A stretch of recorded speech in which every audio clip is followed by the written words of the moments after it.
United. So that's the broad-based thing. And member groups in the Alliance that we have at the moment with the 33 groups, it includes schools, community groups, KICs, faith groups, all kinds really. And it's this diversity which makes us broad-based. So yeah, all of these people, like for example Art&Soul Tribe with Jane and Meg, are powerful people, and the people who who basically try and be as positive as possible, really, to use your position, use your strengths and networks to encourage like positive and that systemic change. So yeah, by joining TCC, all the groups basically become part of the oldest community organising group in the UK. And we're actually 25 years old this year. Hopefully we'll have a shiny birthday party in October with some snazzy Art&Soul Tribe stuff. That'd be cool. Sorry, you go. Yep, so this just gives you a really quick idea of what the structure looks like. So in the middle of it is TCC, as in the organisers, and on the outside of those, if you can see the little people, that would be a community group. A little church would be a church group, and a school group. So within each of those member groups, we have a leader. So that one person will come to strategy and feed into TCC, and then feed back to their member groups what's happened at strategy meetings. So say if that particular member group, go on to the next slide, Kelly, that's it. So say if, say Jane Bellis, does anyone know who Jane Bellis is? From Flintshire. So if she comes to strategy with an issue. Never heard of her. Never heard of her, no, me neither. If she comes to the strategy meeting with an issue for what's affecting their local community, they would bring that to all of the members, and it would be discussed. And then it's whether or not we could find an issue to work around that, to campaign around. That just gives you a bit of a basic idea of what the structure looks like. So all of those people, even though they're from a diverse group, they're from all over North Wales, they can come together through TCC and work together as a group, really. Yeah, so yeah, just to go into it a bit more, we've put on this slide here a load of different names, and these are actually, I mean, it's just 6 They're names real we put people there, but the point being that actually groups are people, and that's not like an abstract thing. It's real people who are busy day to day doing amazing stuff. And you used the word firefighting before, and unfortunately, because of coronavirus and just everything else that's affecting communities, there is just so much firefighting going on, and it's hard for people to build their capacity across a local community, you know, across a region.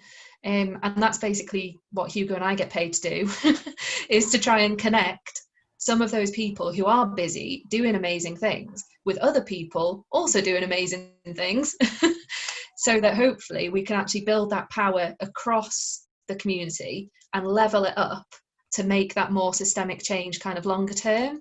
But it isn't abstract. It's not about groups, and it's about people who are doing stuff and connecting, and that's kind of the whole point of that picture. So yeah, what is community organising? Said we're the oldest community organising group, but yeah, what is community organising? So I'll do the first bit, just saying that community organising is a process. It's a way of working where people who live near each other in a particular region connect with each other, come together into an organisation that acts in their own kind of shared self-interest. So it's just one of the ways you can make a positive difference, and it's not the only way of making change in a community, but it's what TCC does, and it's what we've done for 25 years, and we've done it well.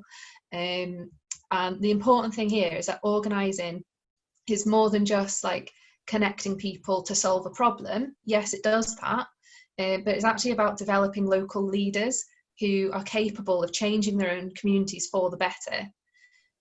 So an example of the systemic change we're talking about, it could be like a small, important, but like a small scale sort of local win, like we did it in Shotton, where we got bus laybys put in Shotton, because it was a right pain with people never being able, the buses just couldn't pull in. So that seems like a small thing, but actually it's making a big difference to the day-to-day life of a lot of people. And then we've also got the kind of bigger systemic change, like the national policy stuff, like we did with the Stop School Hunger. So yeah, it's kind of, it depends on what the communities bring to the table, but we'll work on any of that, and the way we do it is by community organising. Yeah, so basically what we do is we agitate and challenge people to take their own power so that they can tell their stories and take on an active role in public life. So it would be developing leadership from the member groups to build community power and to take action on what happens. We understand that power is neither good nor bad. Power is simply the ability to do things. So we don't do things as a single issue. It's not like TCC are just working on one specific issue. We might be working on 6 or 7 different issues at the same time. Yeah. Which is exactly what we're doing at the minute. Yeah. Yeah. So yeah, I think just the point there really is just, yeah, power. We all have power. It's not like a limited resource that there's one cup of power and we've all got to fight for a tiny sip of it. No. It doesn't work like that, but what you choose to do with your power is what makes a difference. So that's kind of where we're at. And how we do it, basically the day-to-day, in terms of developing leaders, everything we do starts with that kind of one-to-one conversation with people, getting to know them, and we offer the chance basically to develop as leaders by offering training. Like Hugo mentioned, we've got the kind of residential stuff, also like bespoke training throughout the year as well. People come to take part in strategy meetings, and that's basically kind of, you've been to a few, haven't you, Meg, actually, where basically loads of different people from different groups are all kind of at the table. You've got a seat at the table and you can bring whatever is coming up for you and your group, and that's well, actually, Meg, do you know what, let me ask you, how would you describe a strategy, because you've been to it a couple of times? It's dead informative, because you've got all the different groups there and everyone's talking about what they're doing, and you get a lot of where everyone's up to and stuff. It's not necessarily shared on socials or whatever, so you wouldn't know if you weren't at strategy, if that makes sense. Yeah, cheers, Meg. And the idea is, it's like at strategy people can come to that, and that's the opportunity where you get to bring up something that's affecting you and your group and your community, and then the other people who are there, basically that's the opportunity to show support for that, and decisions are made in that meeting where we decide as an alliance, right, actually, yeah, we're going to look into that a bit more, that might be affecting so and so here as well, and so here as well. And those connecting the dots is what enables us to build that power run. So, moving on to the building community power, we develop those public relationships within the TCC alliance, like between the different groups, but then also outside of that. So that's a really important part of community organising, meeting with your MPs, meeting with your assembly members, the council execs, all these people. And basically every relationship is built on a long history of successful wins, and that has power. It's much harder for sort of powerful looking people to turn down a meeting with TCC than it is for whoever, Bob in Connors Quay. It's much harder for them to ignore people who have been doing this for 25 years with 3,000 other people behind them. So that's basically the idea.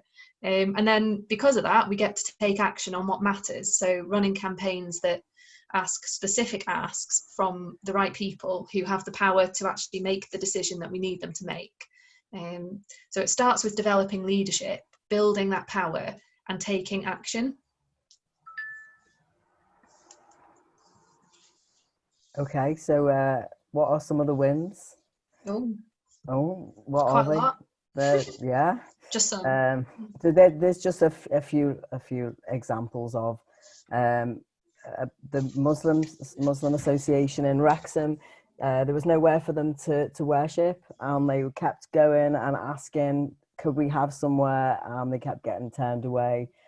And as the alliance that we are, we went to the council along with leaders from different faith groups. So it wasn't just the people from the mosque going to ask, actually, it was somebody from the Quakers and somebody from the church. Different churches. Yeah, totally. And they all went to the same meeting. I think the council leaders were a little bit gobsmacked. Dog collar. Why are people with dog collars coming along to ask for a mosque?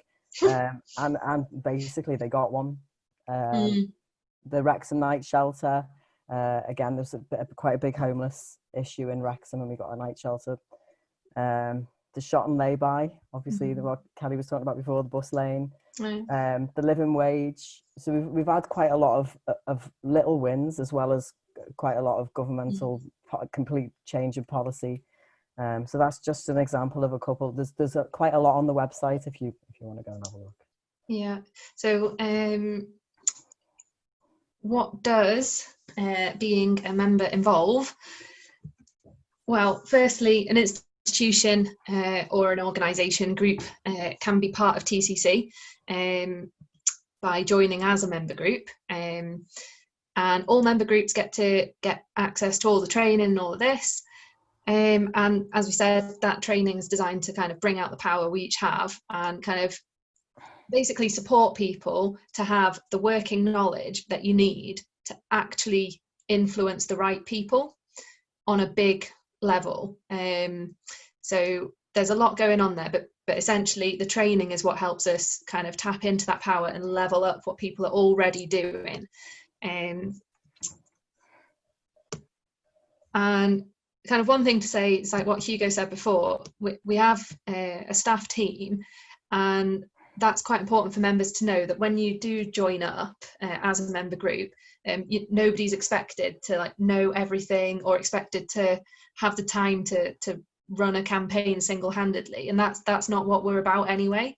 We're about kind of tapping into what people are already doing and leveling it up, and that's where the staff come in and kind of supporting with that. We've also got a dedicated like youth organizer as well, so any kind of young people that you have in whatever you're doing get access to support there as well. And Hugo said before, we're working on all kinds of things at the moment, and well, the list goes on actually. Got mental health, gender inclusive education in schools we've got going on, a few climate change things going on, housing, that's a big one at the moment. There's a lot going on there, especially with like the private rental sector, and well, just all sorts of issues there really. And the Wrexham Town of Sanctuary work as well, that's kind of an ongoing campaign which fits into a UK-wide initiative as well. So yeah, there was quite a lot. We didn't want to we appreciate you listening to us, and if you do have any questions, actually, like, fire away. That would be very happy to answer them, or if you just want to get in touch, we'd be happy to email you any information or talk to you over the phone. So just thank you for listening. That whistle stop tour that took 16 minutes. Thank you. That was pretty impressive. Thank you, Hugo and Kelly. That was brilliant. And if you're not already a member or you don't know about them, I would suggest get in touch, because they're such an amazing organisation. And I'll tell you a little bit more a little bit later. But we're working on several things and trying to support sort of mutually, which is really, really cool. It's what we should all be doing. For the purposes of the people that have to go, though, I'm just going to move on a second, and then we'll probably come back to the TCC in a little while. If anybody does want to chat with Hugo and Kelly, put your name in the chat box, because then Meg can keep an eye on it, and then when we get to that point, we can already put you in a room and you can maybe just pick the brains about things. So feel free just to stick your name in the chat. I'm going to just hand over to James for a second, because I know he's got to rush off, just to do a quick 5-minute Nanny Biscuit update, so we can find out where he's up to and how we can support and help. Over to you, James. Thank you. Hi, guys. So I'll just give you a brief history. So Nanny Biscuit was set up in 2018, set it up in honour of my nan. So her name was Nanny Biscuit because she used to sneak us biscuits. So we just got the name. And the first thing we did was Christmas parties for people suffering with loneliness and isolation. And Jane was present at both of them. So we got like singers, a professional chef in, like a comedy Father Christmas. And then the following year, we sort of upped the ante, and we invited Plas Bell in. So they brought in the homeless family hostels. We had Star Wars characters, magicians, band, and and then what we were going to do this year was start rolling out free holistic therapies, a DIY SOS scheme, community birthdays, amongst other things. And the way I wanted to fund that was I turned my gas company into a community interest company, so I could sustainably fund the stuff that we wanted to do. But obviously COVID come along, so the mission stays the same. You know, the people that we want to help stays the same. It's just the way that we delivered it completely changed. So we put a call to action out, offering bespoke shopping, phone buddies, and like general errands.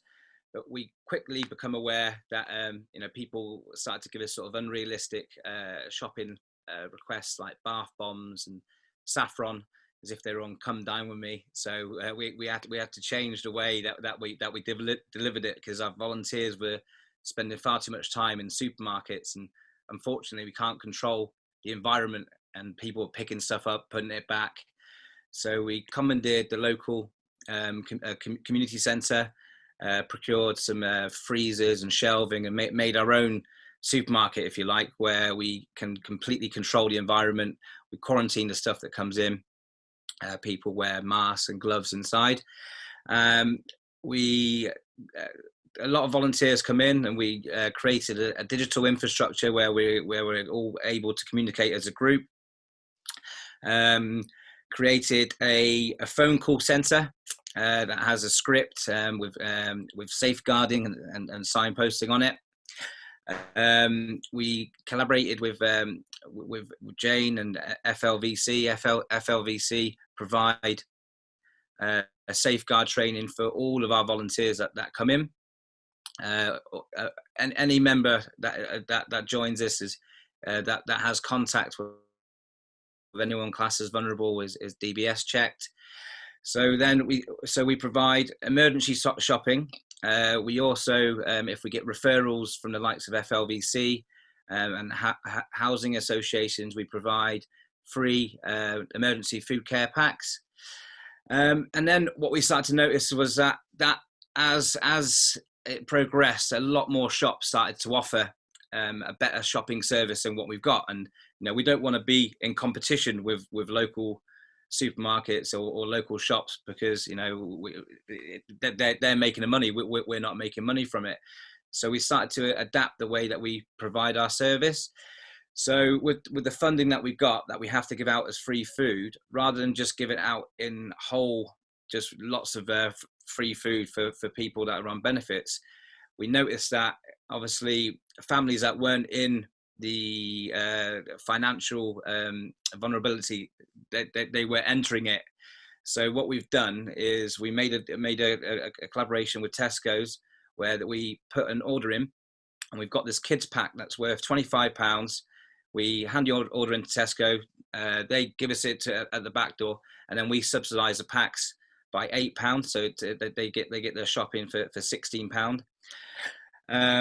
We do a Hero of the Week for children, and we just feel it's really important that, because there's so many children doing great stuff, and a lot of them actually don't realise how good and what a thing they're doing. So the recognition that they get, so we give them a little bouquet of sweets.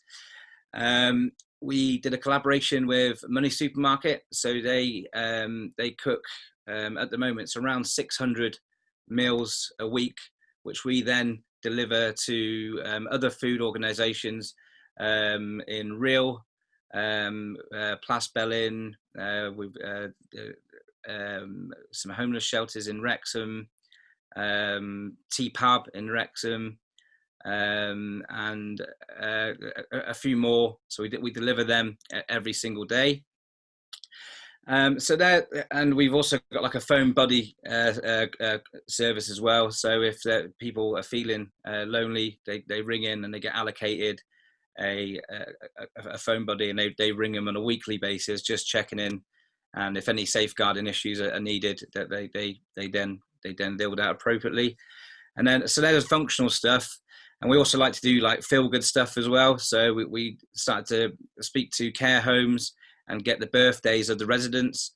So what we do when it's a birthday, we take up a little treat and a card and a letter that's been done by a local child. And the feedback we got was it didn't just cheer them up, it cheered their friends up and then cheered the carers up. And with talking to them, we realised that all of their entertainment has been completely taken away. Because obviously they're not allowed inside. So it's actually rolling out this week. We're doing we're calling it COVID community concerts. So it's a socially distanced. It sounds bigger than what it is. It's just we're setting up outside of the care homes, adhering to obviously all the social distancing regulation, and we're putting free acts on. So this week we're at Khalees Jasmine. We've got a band that is actually a member, a volunteer, Cambria Marching Band, and the Clockmakers, which are local to Mould. We're also doing one in Flint, and then 2 in Wrexham in 2 weeks, and then we've got a lot more planned for around. Yeah, so that in a nutshell, that's what we're doing. Yeah. Amazing work, James, because that's been quite a journey as well, hasn't it? Literally from there to there in not 60 in 3 seconds. Yeah, which is good. It's been the busiest I've ever been in my life. I know you've got to go in a second. Just a quick question. I do want to try and link in Lindy and Peaches. Maybe it might be a good connection with the care homes, because you're not going to be here when they're talking about their bit, but I'll fill you in. I'll send you some links. But what is your plan? Have you got that's what plan I'm trying to get hold of you for. Okay, so you've got plans sort of moving forward, because things are going to change, aren't they? Obviously, this is all reactive to lockdown, but then after, how do you see Nanny Biscuit? Yeah. So maybe the next meeting, if you've got a feedback then, because then we can get everyone to help you shape things after lockdown, because everything at the moment is so reactive, isn't it? Have you got any thoughts on how you want things to look in the future? Absolutely. I mean, we're definitely sticking with the subsidised kids' food packs at the moment. We feel that families are really benefiting from that. Again, the link that we have with care homes is something that we Nanny Biscuit. I mean, it just screams really. Yeah, and the Christmas dinners as well has always been sort of that kind of link as well, isn't it, with the elderly community? Brilliant, well done, nice work, James. It's brilliant. Anybody who wants to link in with James, just stick your name in the chat again. Everything's going to go out in the minutes anyway, so we'll put all the links. I've stuck the social media links on there. So you've got Nanny Biscuit's main Facebook page, and then you can see this specific Facebook group. It's the COVID-19 support group. So if you want to pull those links off, have a look, give it a like, do that before the chat disappears. That'd be great. And any collaborations, anybody that wants to get involved or speak to anybody else, if it's somebody that has to pop off now, then just let us know and we can hook you up. And of course, we'll have an August meeting anyway. So I'm hoping as these meetings go on, we can set better agendas so that we know in advance who wants to speak to who, and we'll just be able to facilitate a little bit more. But thank you, James. That is brilliant. And we have a proper catch up that we've been waiting for ages. I'll message you. We'll set it up. All right, mate. Right. Can I? Thank you, James. Thank you. Can I hand over to our Dawn? You go. Don't worry. We'll see you soon. I'll keep you updated. Founding crew member Dawn, who's been stuck with us from the very beginning, has brought Ben on board, and I can see you, but I've not had a chance to say hi yet. So hi, Ben. So I'm just going to hand over to Dawn and Ben, and then we'll find out what you guys are up to. Oh, thanks, Jade. Yeah. Well, Ben, who you can see there on the screen, I met I've known you for some time now. He's a qualified personal trainer, and he's a brilliant personal trainer. And last week I was talking to him, and he said, I'm thinking of offering some of my time for free, 2 hours or so a week. I'm going to contact Mind, and this is what I'm thinking of. No, please don't do that. I know where you need to come and join us, because I think, you know, I know him quite well, and his approach to physical training and his philosophy and belief and everything else in it, and it just fits with so much of what we're about, the crew, team and approach. I thought it would just be great for him to be introduced and then see where it goes, really. He's obviously got his commercial arm too, and he's doing well on that. And he's a very innovative and forever learning, and he's just got a great mindset himself as well. So I thought, bring him along. Excellent, Ben. Welcome. You literally are exactly what we need. Yes. Nice work there, Dawn. Yeah. So there he is, and I'm delighted to see him. Fabulous. Thanks, Dawn. And thanks, Ben. Is there anything that, I mean, obviously you've literally just been airdropped into this crazy gang. So I assume for you it'd be like just finding your feet, having a little listen to what everyone's doing, and we can catch you up properly. I'm sure Dawn's told you about what we've been doing so far, but I can feel straight away a good mix, because the weekly sessions we're trying to do, we want to get in there lots of movement for well-being and fitness and nutrition, but we haven't really got that side sorted yet. So cool. Any thoughts off the top of your head? You don't have to, I don't want to put you on the spot, but if there's anything you want to say, feel free. Yeah, I mean, mainly from what I was speaking to Dawn about, it was I had in mind just working with people who were sort of vulnerable or having, you know, mental health issues, who didn't have like a healthy sort of lifestyle implemented. So, I mean, I'm aware that it wouldn't fix any issues that they've got, but just put themselves in the best position possible to kick on from there. So my thinking was working with someone one-to-one, 2 hours a week, over a 12-week period, that I'd fund, you know, a gym membership and time with myself, to hopefully just try and show them, you know, what a healthy lifestyle can do for them both, you know, nutrition wise, exercise, and the bigger picture from there. Because I'm aware of, you know, the help that I've been able to give a lot of people that I've worked with, and the impact that I can have. I mean, obviously, outside of that, everything that you guys do as an organisation, there's a lot of a much broader picture that can be applied to. So. And commercially as well, we want to support, because everybody's running a business. You know, most of us have been struggling through this because we're actually trying to make money and feed our families and pay our mortgages. So we've got that. Our heart is in, so, you know, is people, and we want to help, and we're all at various voluntary roles as well as whatever else we do. But we're trying to be mindful of the fact that we want to be able to support everybody in their own commercial enterprises as well. So push traffic through, and you know, things like competitions. So we can do a lot of social media around you offering this time up, that's hopefully will help to drive business.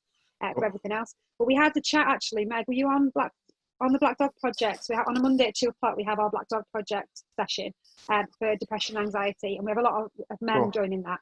But one of the topics that came up was the coping strategies, and we talk about things like what are your triggers and what can we look out for that will tell us that you're really having a dip and that you need some support, and what are your good coping tools. And there was one of the lads in particular was saying the gym was the gym, seeing my girlfriend, going to the gym and seeing my kids were the three things, and I got none of those, and he's in a bit of a bad place. But he mentioned the fact that the gym was his thing. So someone like that who has kind of lost that, is that something that you could help with? Because obviously we can't get access to the gym.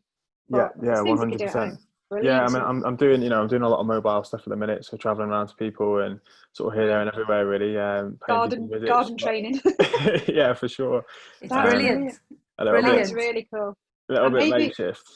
And maybe the men's space as well. We've got a men's space group on a Tuesday at 8, and that's going really well. So especially just specifically for men to hang out with a view again for mental health, but anybody that's got any kind of coping strategies, and it's a good laugh from what I hear. Not that I'm allowed on it because I don't fit the criteria, but I think that would be a good, maybe if you did dip in as a guest at one point or another. And we've got Doc on here now, or Dr. Mark, who's been dipping into the groups, because in a similar way, with a commercial service to offer, but also wanting to help people, kind of trying to sort of bring people in and out of these groups. And I'm assuming, and we are, you know, you can see there's a bit of a gender bias. So you know, it's great when we get blokes joining them, because it kind of, we've got a lot of men that need support, and sometimes it's much better to have that male presence around, especially with young people as well. It'd be great. But we've got loads of women as well, so we've got tons of stuff to get you involved with.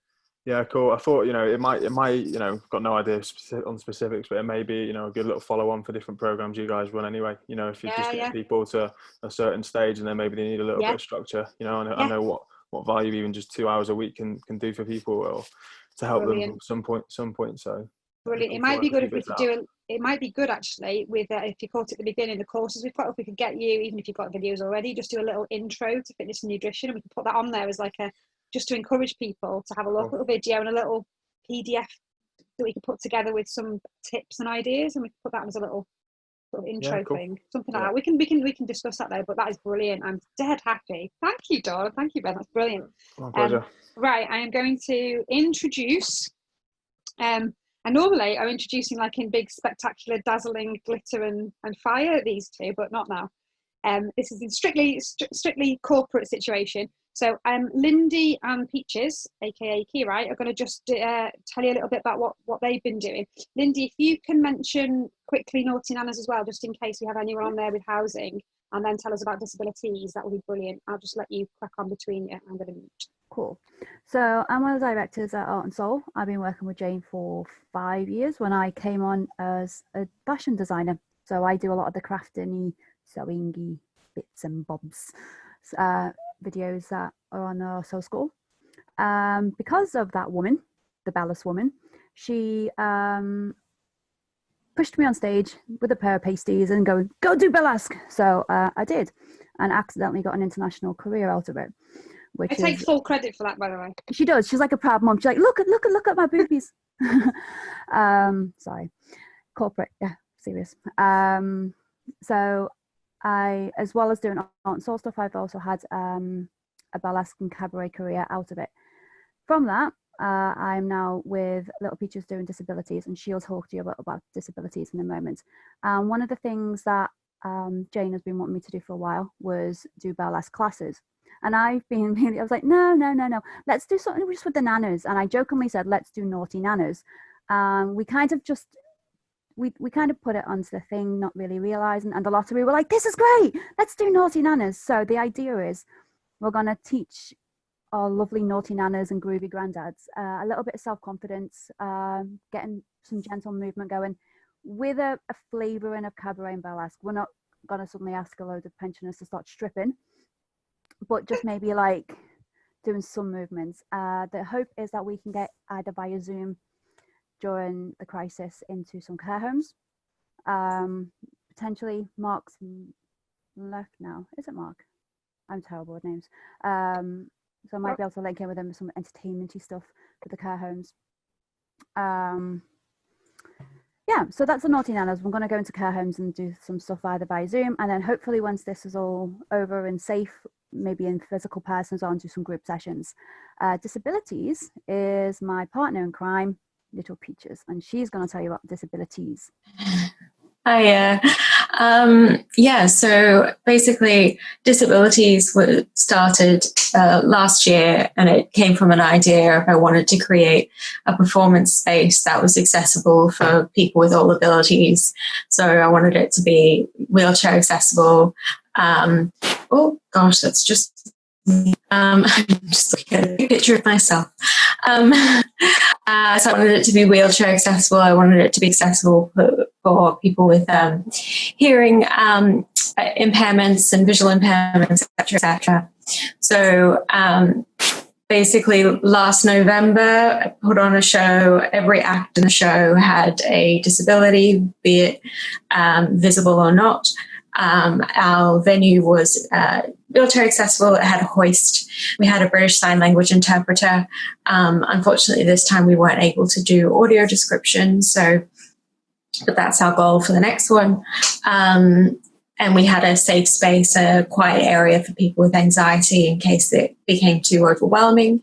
They could go to this little quiet room so they could regather, and there was like tea and coffee and stuff.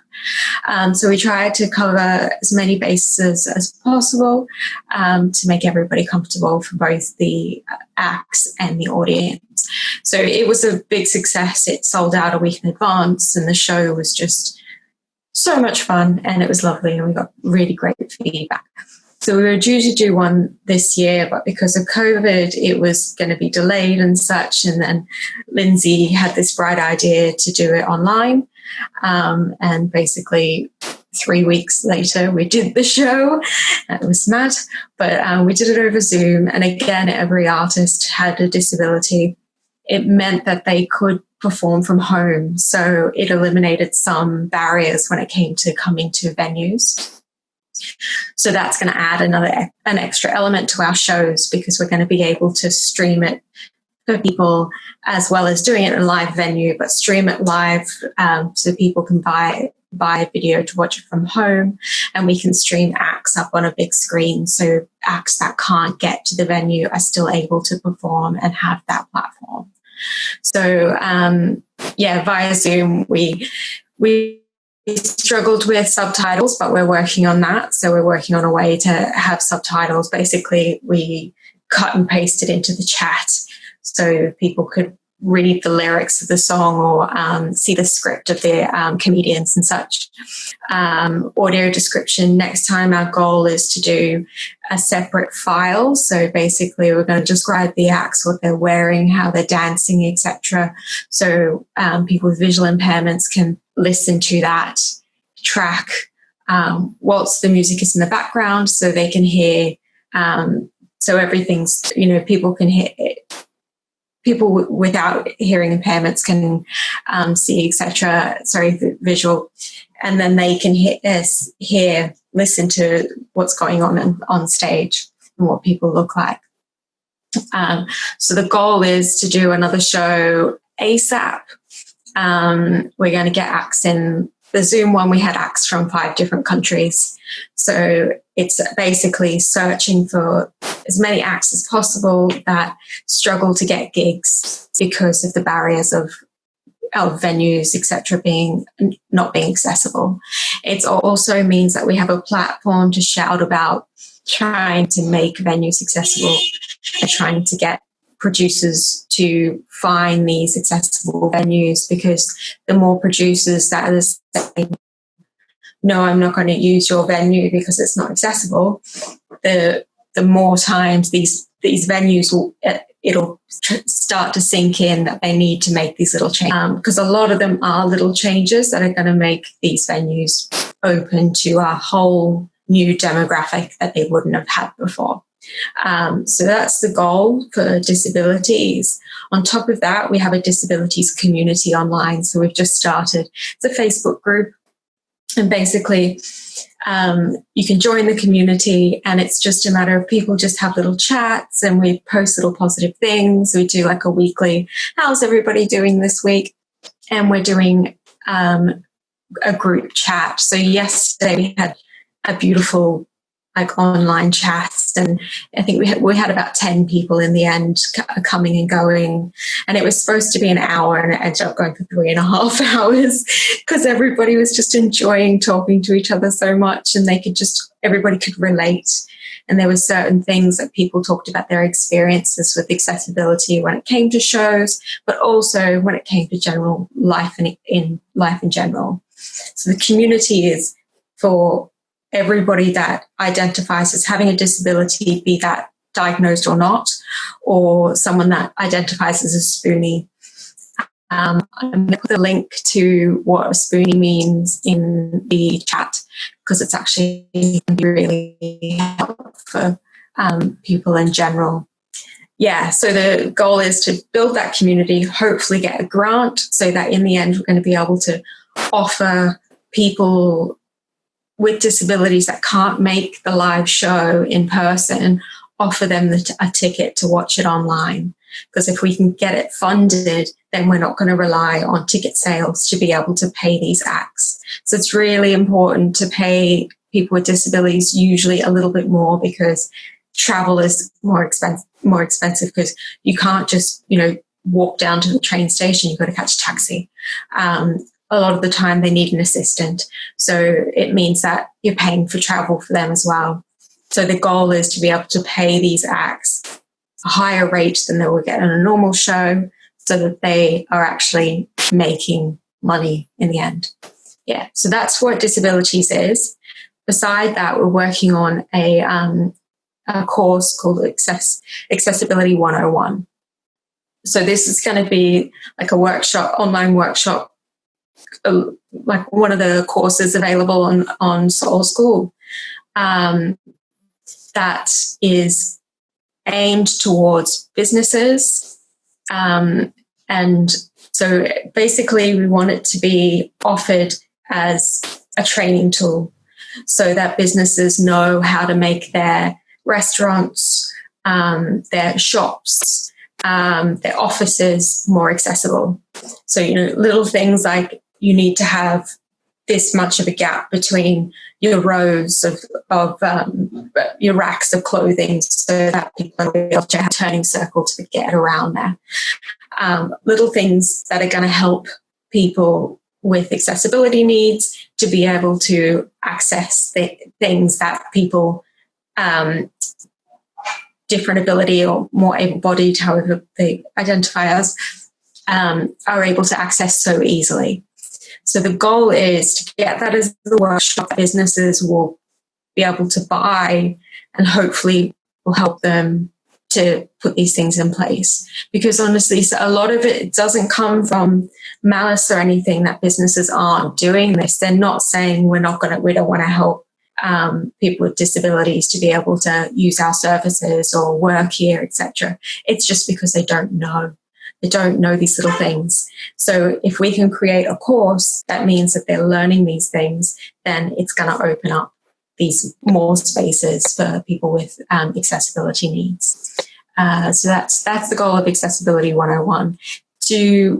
What I would love from all of you is if you have anything in mind in a sense of, I want to know this, I'm not sure how to go about that, please get in touch, because one, I can either answer your questions or I'll do the research to answer your questions. And then I know that's the kind of things that need to go into the course that Lindsay and I developing the course. So, yeah. Fabulous. Thank you, Peaches. And if you haven't seen, which I know some of you won't have done, if you haven't seen little Peaches or Ariel, who's up there on my screen, Lindy up there, Ariel Firecracker, if you haven't seen them perform, you are missing something, because they are just spectacular humans and spectacular performers. So we'll be able to link you in the next time something goes live, and you've got to watch them. They're amazing. So brilliant. Thank you, everybody. There's nobody else that's on my list that wanted to speak. I know that TCC, Hugo and Kelly have got to jump off now. So we're going to fill you in with the recording, and we'll send the minutes out, and we'll have a good catch up. So thank you very much, guys, and we'll see you soon. For everybody that's still here, I promised that I was going to keep this one brief-ish, so I wanted to stick with an hour and a half, and we've got half an hour left of that, which is a miracle, because I don't normally do that very well. My plan was to maybe separate into some rooms, but the couple of people who I know we needed rooms for haven't been able to make it. So I don't know whether that's a relevant thing now. Is there anybody, and if you would like to, and you know how to use the raise your hand button, is there anybody that wants to say anything, that hasn't spoken, that wants to fill us in on what they've been up to? Is there anybody who would like to chat with anybody else? Because if you can just make yourselves known now in the chat or by raising your hand, we could separate off into rooms, but I'm not sure whether that's actually something that's necessary. I think we're pretty good to go. Amber, brilliant. If you want to just give us an update on what you are up to, that would be fantastic. I will mute myself so you can speak. Hi everyone, sorry, yeah, it's only brief. It's just a few things that have popped into my head kind of as people have been talking. So for those that don't know me, I'm Amber. I'm the new Widening Access Coordinator at Glyndor University. So some of the things that I've been working on, along with, just your regular school stuff, going in and about, doing stuff to help sort of raise aspirations and build people's sort of confidence and resilience to think about higher education as an option for them. We've also been doing a couple of different things. So we've recently become a hedgehog friendly campus, really random, but also, and we're going to bronze level things. So when you're talking about things like, social prescribing and getting people involved with the different things around well-being and sort of the types of things you can do, especially during the current situation. Obviously with COVID-19, going on walks is quite essential, mental health and well-being. So we've been looking at ways that we can get some sort of primary students involved in that with their parents, and how helping families to do stuff around nature and well-being, and we're looking to put a programme together of that.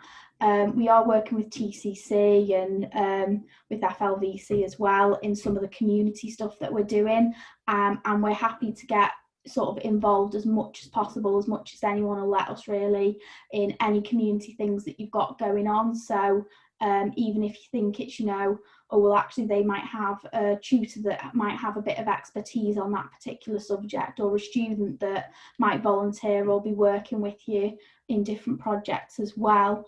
The other thing as well is we're looking a bit more into social prescribing as a university, so that can definitely link in with some of the things that's going on for Art&Soul.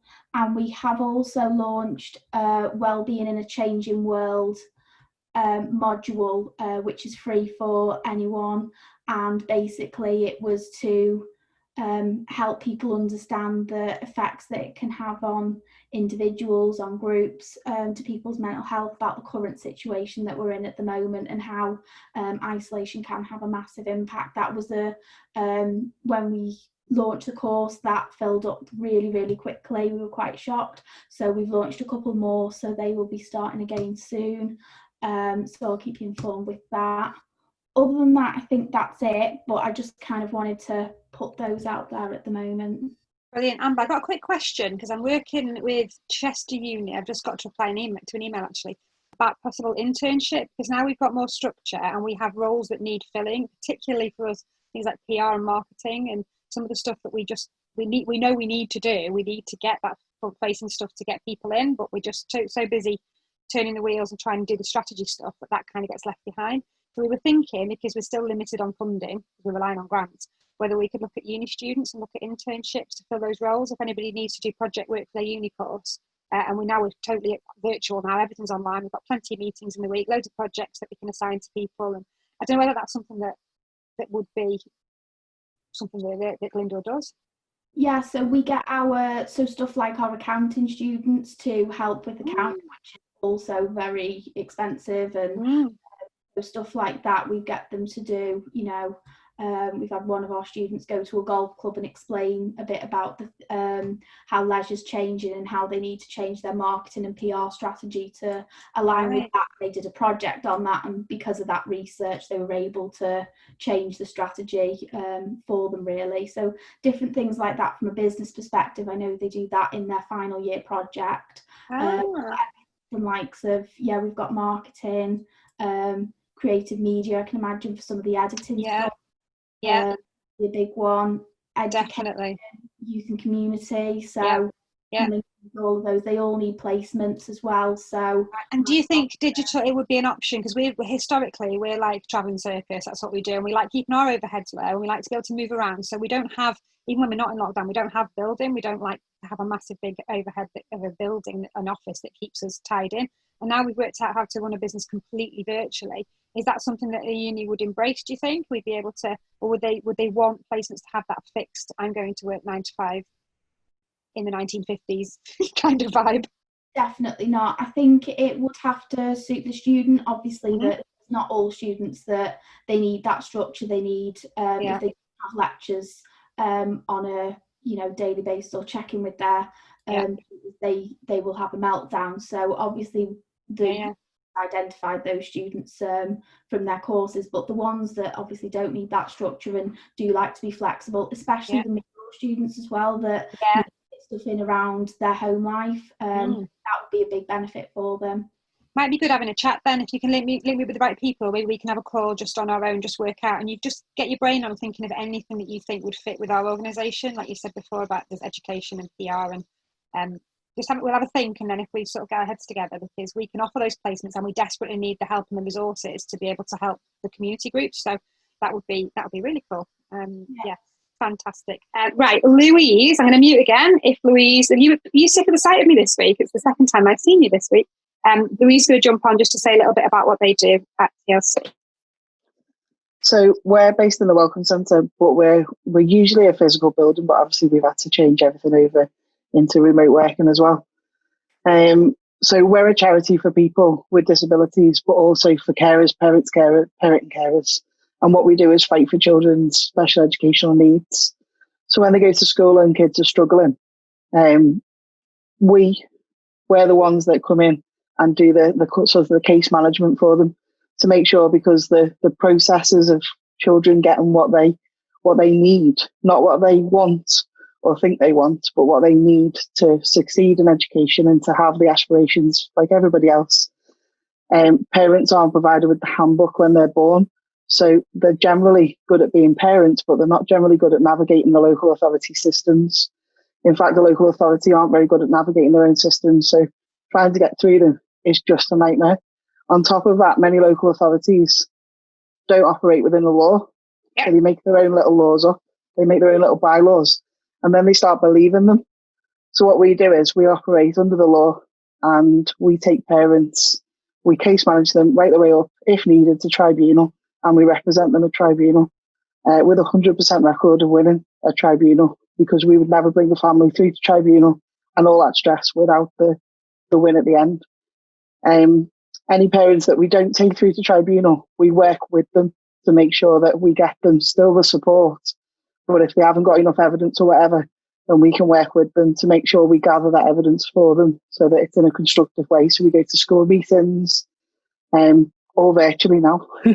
We attend tribunals, which again is all now online, which is the strangest situation I've ever been in, is to have, you're basically in a courtroom online. And yeah, we're there to basically hold parents' hands. In addition to that, what we would normally do, we would normally have kids groups. So we have a BSL signing choir who operates from our building as well. So, and a lot of our volunteers also sign. So I'm level 4 BSL. So we can also provide, deaf advocacy as well, which we do. So any parents that are going through, quite often parents who are deaf with hearing children will quite often be put through a social care system and into child protection. It's purely discriminatory.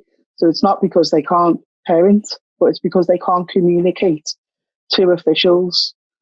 So the easiest thing to do is to throw them into child protection and say it's parents' fault. So we advocate them back out again. And on top of that, we then get what's called Deaf Cams involved, which is a national organisation, but they're based in Manchester, so we can bring them in as well. And Deaf Cams will work with the family to make sure that the communication issues are all dealt with. But we work through the law, so we make sure that everything's lawful. And we do a lot of work with schools as well, because schools are told by local authorities that their practices are, this is how we operate. You cannot have an EHCP because you haven't completed this crazy rigorous system. Schools come to us and say, will you throw in an application? Because if you throw it in, it'll go through. Because the bylaws the local authorities set up just don't really exist. They're there as money saving schemes. So we help and advise a lot of schools. The good thing is that we're not funded by local authorities, so we owe them nothing. Mm-hmm. We do self-fundraise for virtually everything, and all our volunteers, nobody's paid, purely voluntary led. And we have a load of full-time volunteers, which are all parent carers. They're all fully trained in different areas, and they know how it feels. So we have a lot of parents who can hold the hand of other people without the stigma attached of you're going to judge me or you're going to think I'm a terrible parent. And we also have a lot of parents. A lot of our volunteers have got additional needs as well, so we support right the way through. Hence, online is brilliant. Because we said that, didn't we, on Tuesday? It's like, wow. And we said that as well with features, the accessibility now, people that couldn't make events before, it suddenly opened up that whole new arena to explore and to get right. It's great. We're doing a Tuesday group, aren't we, Louise? We're as part of Art&Soul Tribe, we're trying to set up a Tuesday morning parent carers group on Zoom as one of the things that we're offering the week. So at the moment, we're just sort of testing the water and just seeing who needs it. Just, hand holding, just have a cup of tea, have a rant, have a vent. Louise is there to field questions, and her expertise is just so valuable once we get the awareness out, I think, so that more people who don't even realise, we said this on Tuesday, don't realise they're parent carers. Their child might have additional needs and they're just sort of navigating their own way through without realising that what they're doing and what support is out there for them. So we're just trying to get a big net and capture now. One of the things we were talking about was self-care, the fact that we can't use the word self-care because no parent wants to prioritise their own self-care over their child's self-care. So we're trying to think of snazzy titles and ways to get parents just thinking about, even just for 10 minutes, thinking about what they can do for themselves or looking after themselves. So then there's maybe scope there to do something along the lines of movement, fitness, nutrition as a family with, just some ideas it might be able to bring you in as a special guest there as well. Or my brain's kind of putting things together. One of the biggest things as well is that, I mean, historically, obviously, we're Wirral based, if you like. If you want to hang a hat, we put on Wirral. However, the law doesn't change. It slightly alters once we go into Wales, but very, very slightly. But all our volunteers are fully Welsh set up as well. And because tribunals now are online, and actually the move is to keep them online for SEN tribunals. How is it? They're going to stick with it? Yeah. So we can support literally now across the country because I don't physically have to get there. That's really so we good, can support parents right across the country and right across England and Wales. The only time it changes, obviously, Scotland do operate different systems, much better systems, I might add. Oh, really? England and Wales, but they do. Well, things like Scotland have a BSL Act, for instance. Do they? Just BSL, we don't obviously have that. Well, you'll see Nicola Sturgeon when she comes on the news, every time there's got a BSL interpreter. Mm-hmm. Whereas England, we don't have a BSL Act.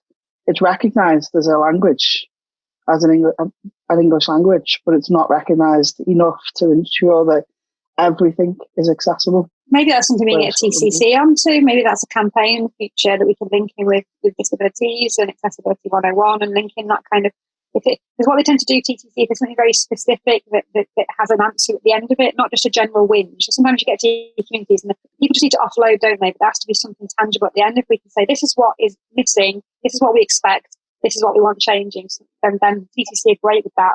They'll campaign, they'll set it up, they'll work with MPs, and it takes the pressure off the community organisers who are trying to do everything for their communities and fight for change. Just bring it to TCC and then they kind of do them. Yeah, so we also work with the likes of the Blind School in Liverpool, and until recently I was the chair of Merseyside Society for Deaf People. I've stood down due to my health, but that was like the biggest charity within the country to do with deaf people. You've got the links there. That might be great as well. If we link in with Lindy and Peaches there for all the disability stuff. Any links that you've got, Louise, with any of the charities would be great. Yeah, because there's quite a lot, especially there's one out in Cheshire for deaf, but it's not as big, but it's worth probably linking in to make sure, because you said about having difficulty getting BSL interpreters. Yeah. So that's something we can help. So the BSL interpreters are not very happy at the moment. So in Merseyside, well, across the country, the NHS changed for one. They were one organisation that changed the way they operate with BSL interpreters, and people are going for contracts who are spoken language agencies. So interpreter in like French and German and Spanish is a spoken language agency. So the contracts are going to them, and they think they can get a BSL interpreter for the same amount of price as you get spoken language. Wow. But they don't have the expertise. So, for instance, I couldn't bring a BSL interpreter from Liverpool to Wales or even to Flintshire because BSL is very much regional. Right. So the signs would change from one region to the next. Not dramatically, but it can be quite confusing. All the way to London, you would have completely different signs for things.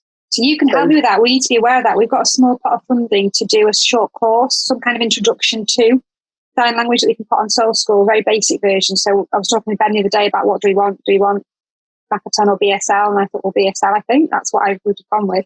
And then maybe having somebody to come and interpret with us at Tribe Fest.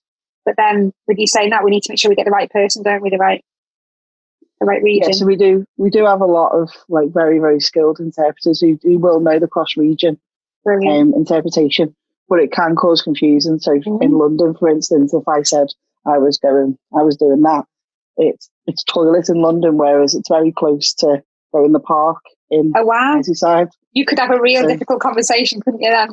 I want to go to the park. Yeah. Okay. It can cause a lot. To give you a bit of a laugh, there was someone that came over from New Zealand, and their sign language is very, very similar in all ways, except for when you want to go and order Coca-Cola. Okay. So you stood at the bar, and in New Zealand you say, I want to order Coca-Cola. Okay. Right.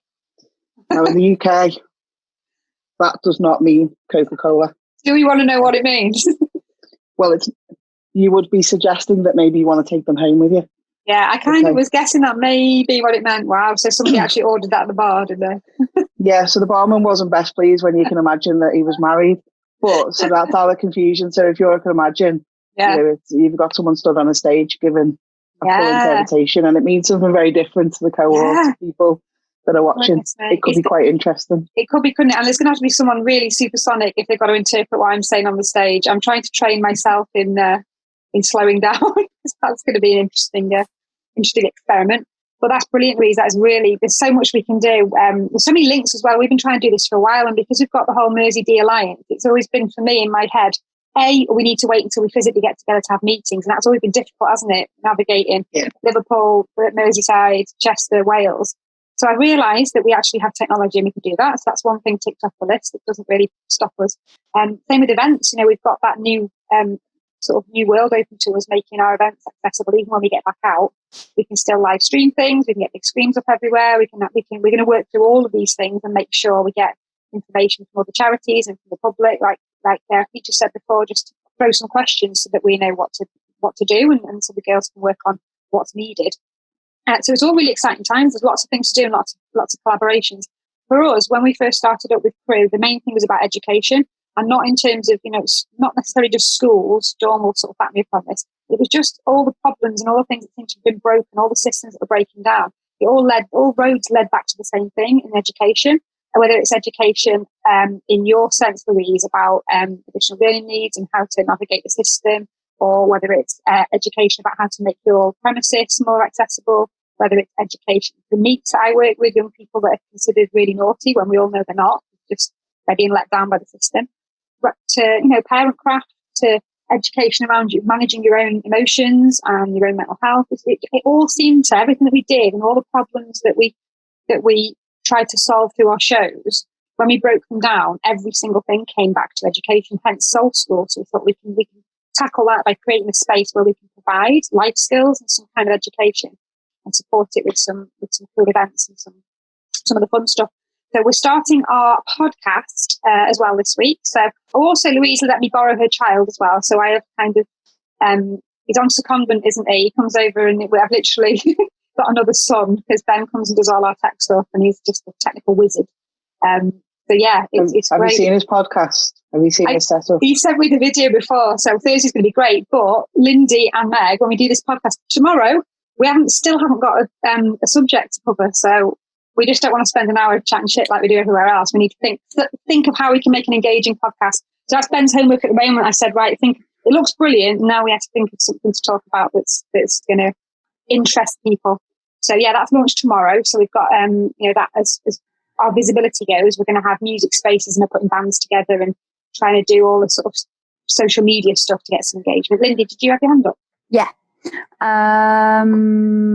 I forgot. Oh yeah.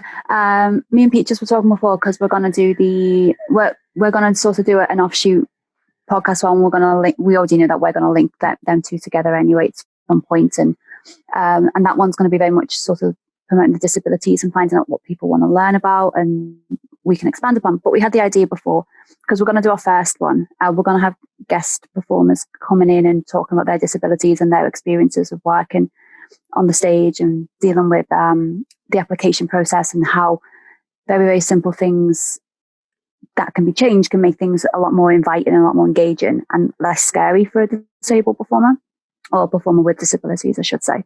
But we were like, how are we going to start it off? So we had the idea similar to what Tori had last week about the hat. So throwing all the questions in a hat and sort of just kind of having a rummage and stuff as a fun, engaging way to just get things started. I did have another point, but I forgot. That's okay, because you just reminded me of some stuff. What I'm going to do is I've just spotted Vicky's finished with the architect and she's entered the room. We're kind of at the end of what we wanted to do and we weren't going to hold up too much longer. So I'm going to get Vicky to do us a quick update on what she's up to with the clock tower. But just before, in case anyone has to shoot off, can I get Meg to start the poll? I've put together 3 or 4 questions as a poll so that we can find out good days and times for meetings if you want to carry on having monthly meetings. If anybody would like to jump onto Teams, because we have a really sort of good network now on Microsoft Teams where we can collaborate much better than screen sharing. We've got things that people can just nip on and stick post-it notes on and ideas as they get them, and it's quite a good collaborative tool. So if we get the poll up and running, then at least we can find out whether anybody fancies joining that or whether you just have to stick on Zoom. Jane, just so you know, I'm not answering it because I'm co-host. It doesn't let me. Yeah, is it I'm actually? not just ignoring you. Is it rolling now? Because I can't see it either. So somebody who just press polls, it'll come up. It is, yeah. Yeah, just let know, because when Meg joined before, weirdly enough, it disappeared off my screen and appeared on Meg, so I've got no control over it now. I was just checking it was launched. But yeah, if you just click a few questions, that'd be great. And we will make sure we look at it before we close this Zoom down. Ladies, don't let me forget, because for some reason it vanishes once Zoom closes down. It throws itself into a weird place. You kind of have to go looking for it. It throws itself in a weird file, but it does save. Nice, brilliant. Okay, we might have to go and have a search for that. So, if nobody else has got anything to say, I'm going to just pass over to Vicky for a sec for an update on the clock tower, and I am going to just nip to the ladies, if my children aren't in there. And then we will just think about maybe a date for a next meeting, if we have some answers back on the days and times to suit people. So, I'm just going to mute again, and Vicky, if you're there, feel free to unmute and let us know what you're up to and what you might need from the quiz. Everyone, thanks Jane for letting me. Hello, love, you all right? I was loving the red hair last week, darling. I know it's back. It's my power hair. It's when I mean business, the red hair comes back. So I know. Well, look at this. I'm platinum. It's called grey, but I'm going for platinum. Go with platinum. Platinum's better. Now, tell us what you're up to. What's happening? Right. I've just got off with the architects. We've just had our first stage approved with Flintshire. It will be coming out in the papers. We're not like Theatre Clue. We don't just shout about everything all the time. I know. Come on, we're too busy doing like you. We've said that before, haven't we? Yeah, too busy doing to. Yeah. I'm too busy doing to be publicising everything. But the good news for you guys is it's the one venue that we wanted to get done to get the approval on, which was the garage. So, now look at that face. Yeah. So we've had the plan and approval. Really, but I want to hear. So carry on talking, because I'm going to watch the video back if I miss it. All right. Okay. So basically, we took on the Clock Tower project, which was the big iconic building in Deeside. But then, unfortunately, we got 5 other buildings, 5 for the price of 1. When Potchins went into receivership, I was told by the administrators when we went to look at taking it on, I had to take it all on or nothing at all. So, like social enterprises too, they jump in both feet forward and go, it's only a little project, let's do it. So we've took on 5 grade 2 listed buildings that have come with 13.5 acres. You know, it's just a small project. So what we've done is we've broke it down into 5 chunks. The one project that Jane's really excited about is the garage. We call it the garage. The garage is actually 13,500 square feet. And it's a big old warehouse. So in that, we're going to have it as a live music venue. We're going to have it as a heritage skills centre. And we've just had it fire assessed. And we've had it basically assessed. And I've got the final tour with the 2 from Flintshire Council next week. So as long as they give us the approval, you will suddenly see us start to, as I call it, rise it like a phoenix from the flames. So I'd say in the next 2 to 3 months, it will be up and running and we will be all happy and be able to hold events from there. Ooh, I caught that bit. That's amazing news. That is brilliant. Is Nick still on here? Nick, are you still here? Have you had to shoot off? Nick's still here. So we really need to link Nicola in with Vicky. So if maybe we'll set up a different Zoom. So I was going to put you in a room together, but I'm wary of time. So I know that we probably haven't got time for that. But that's my next plan, is to link you together to see if we can tie in some of the youth projects and get some stuff happening down there when Vicky's ready. We have funding just about to come available from your favourite one. Active inclusion. Oh, yeah, we were talking about that. I need to pick your brains about that and maybe get Peaches and Tori and Lindy in a conversation with you so you can explain to them. Definitely, because they've got a big part they've just had released. So they've got this big part. Now they keep pressurizing me and saying, do you not want to go up to the next level? I'm like, look, mate, hold on a minute. I'm trying to run this project at the moment. I don't mind doing it up to 125,000, but I can't do any more than that. Because when I say 125,000, we pay wages and do everything. So really, by the time you've put someone's wage to manage those, you're only actually helping 10 to 12 people because it's a 6-month project. It's not a great grant to have because you've got all the management, the reporting and everything like that on it. And you don't actually help that many people for what the hard work you have to put into it. But it's worthwhile because we do it anyway. The likes of you and me do it anyway. So you actually get anyway. You actually get paid for doing what you're doing anyway. So we looked at it, didn't we, Vicky? Because I was trying to pick your brains, just so that you know. I looked at trying to put a bid in, but the hoops to jump through to even get on the system, we just didn't have the time or the resources to do it. So don't worry, and you'd already said that you've got I've got a lady that I'll link you to called Angela. So if you can get me in touch with your people there, I'll link you to Angela. Angela will then work alongside you and get you guys on it. Now you've got your lottery funding and everything like that, and you're on the radar, she will then help you get all the support you need. She'll not write it for you, but she'll tell you exactly what to put and where to put it. Well, that's it. We can write. We just need the guidance on it. And do you think? I know I don't want to take up too much time, but do you think it'll be relevant for? I don't know whether you might not have been in. Think when we were talking about disability. I've been watching some of your stuff anyway, so. Because we're looking for a separate pot of funding just for Little Peaches and Lindy to do with disabilities and that area, accessibility 101, accessibility training. So I'm assuming active inclusion might be something that would. Active inclusion is one, but they don't look at just that. They look at anyone between 17 and 25. Okay, so it's for the young. So they look at people with limited conditions. That's how they call it. The one that I would look at, if you guys are looking at that, is go for the WCVA. Okay, Wales Council of Voluntary Action, Yeah, they've got one in there at the moment that helps volunteers. Oh, okay.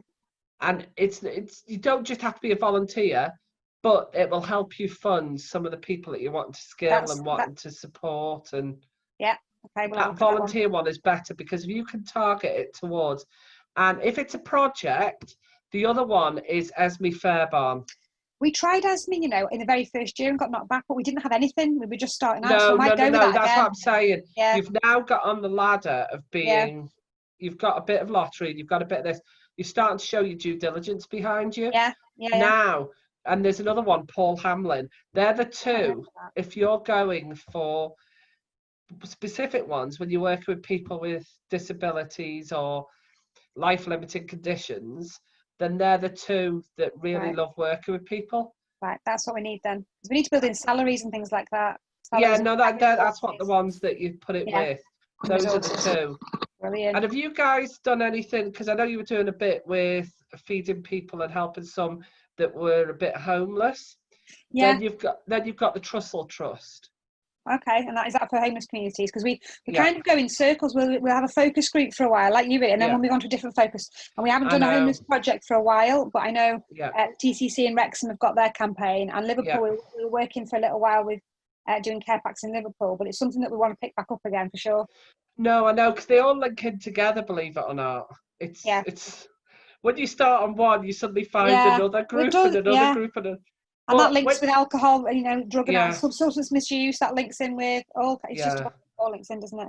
And then when you start with the armed forces, you link to about 20 of them. I know. Tell me about it. That's our focus at the moment. So I'm linking to it, but I'm like you. We're too busy doing, and I'm here till 8, 9 o'clock at night. There's another Covenant fund as well, isn't there? The Covenant. There is. That's just come out.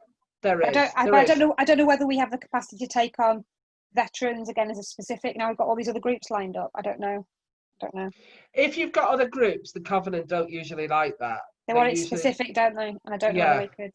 Yeah. But if you've got someone who's ex-forces that could run it for you, and you do. I'm thinking Mike, Yeah, if you've got someone of that stance, and don't forget who's got it at the moment, and if you can prove a best case, you will get it off that other group.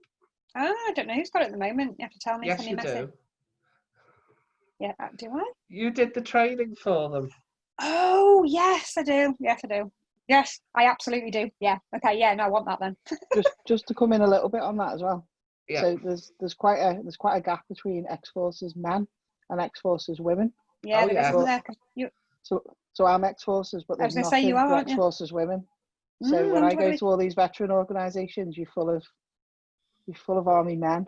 Yeah. Now, as much Louise, as don't worry, I love. love them, I've got your back. I've got an armed forces rehab centre coming down here, love. I'm That'd an be armed good, yeah. forces child, and I fight for that side because I talk to everyone, and I talk to them about when their parents are going off, the child and the effects that happens on the child. And I go into schools with the SSFA, and I talk to them, and they don't see the impact. And I'm saying they need these decamp rooms for not just the person that's off at the forces, it's when they come back, it's the families, it's the kids. I said one of the greatest things I had when I was a kid growing up was when you had Christmas parties. Do you remember them? And the camp clubs and the Rafa clubs? Yeah. And then one of the armed forces used to come back, and he used to be Santa. And if it was your dad or your mum, you used to be like so excited. And I talk about these to the kids, and the kids are all like, yay! But you know what I mean? It's relating to them. And that's where you need, because there's a lot of ex-forces that are women, and they talk the same, and I talk their language to them, because there's a lovely one called Jonty, and she runs one called not Help for Heroes, but Help a Hero. And she runs her own agency now, and she's brilliant. But she swears like a trooper like me, unfortunately. But that's welcome to our world. But Jonty's lovely. That might be an area for us to explore then, Meg. I can see Meg's literally writing furiously as we speak. I'm just thinking that might be something if we can, because I was only thinking with men again, so I thought, it's going to have to be similar to what we did last year. No. So if we can do families, men, women, mental health, and we could do a specific armed forces project that would run alongside whatever else we're doing, but it's a separate project facilitated by a couple of our veterans that we've had in the peer group, that could work. And then we could have some stuff built into that. We'll work on that. But then talk to us, because we'll collaborate with you. Yeah, I think a collaboration would be way better, wouldn't it, than trying to do it on our own. We'll collaborate, because we can't give you 110% at the moment. No, I think some support. Off the record, we're just about to go up against Flintshire and get the gold this year. We've already been given the letter. Good. So that's the amount of people we work with within the armed forces in this area. I didn't even know I was getting it, but I got the letter in between COVID. That's great. I know I was like, ooh. So you might be able to give us people. That's what we struggled with before, was trying to find the people to attend, because the people that had the funding didn't have the My project manager on this is an old Remy. Oh, okay. That's Dean, and he's got a whole, oh my God, when you talk to him, he said he's going off to the pub and he's meeting them all up. And oh, crikey. It's probably like Louise. She probably knows half of them as well, don't you? I was going to say, my Facebook, I think I've got something like 1,040 mates, and probably Seriously. 1,000 of them are all ex-army. All ex-army. They all keep in contact. Current, yeah. Half of mine are as well.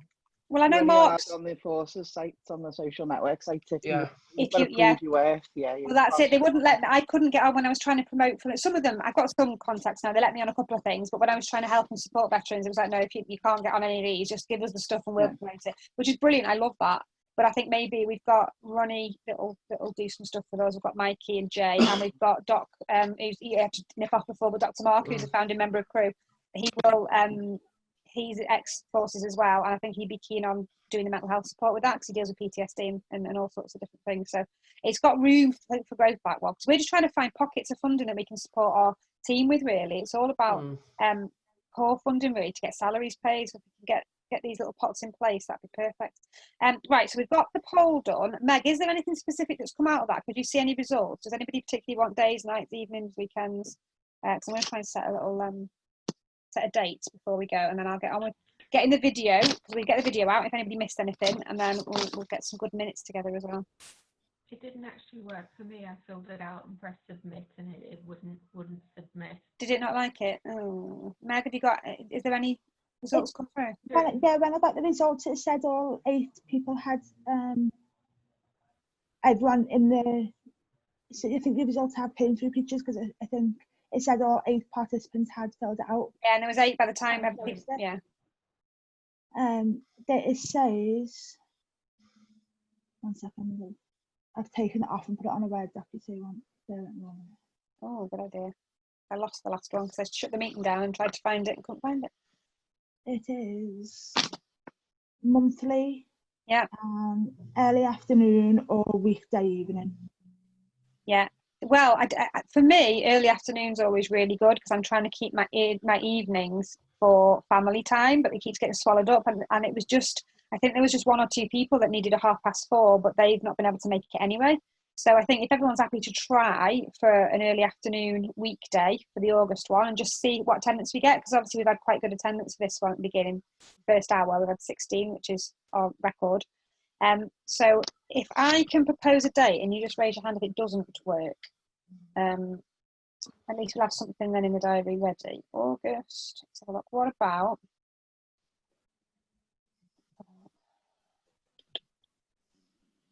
the 17th, Monday the 17th at about 2 o'clock? Is that really bad for anybody? Lindy, is that bad for you? It's good for you.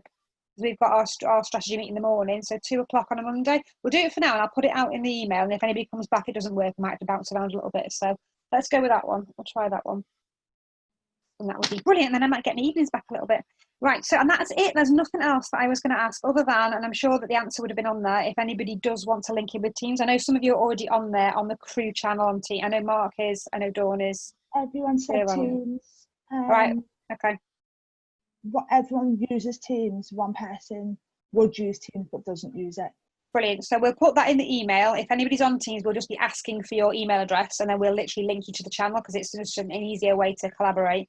And if you're the person who would love to but doesn't have Teams, we will send you some instructions on how to get on there. So we may, if depending on the people that have left and didn't do the poll, if everybody, the whole collective is happy to go on Teams, we'll do this meeting on Teams instead so we can share some collaborative tools with you. If not, the August one will be on Zoom and then we'll just start moving towards Teams. If that makes sense. So thank you ever so much. It's now tea time, so I'm going to go and eat food. But this is really, really good and really exciting. We've said before there's a lot of similar things that happen like this, and there's local authority groups and there's different groups. But I really feel like we've got some traction with this particular group, and that we're all kind of trailblazing, and we're all strong and feisty and have something to say. And if we can come together and work together and co-produce things and collaborate on funding and get some big bids, then there's some real magic that we can sort of create moving forward. So I really appreciate your time because I know everyone's up to their eyes anyway and sick of being on Zoom. But yeah, it's all good. So we'll crack on and get the minutes out on an email, and then I will see you all, if not before, we'll see you in August. But I imagine we'll have some little mini meetings with everybody just to start balls rolling in the meantime.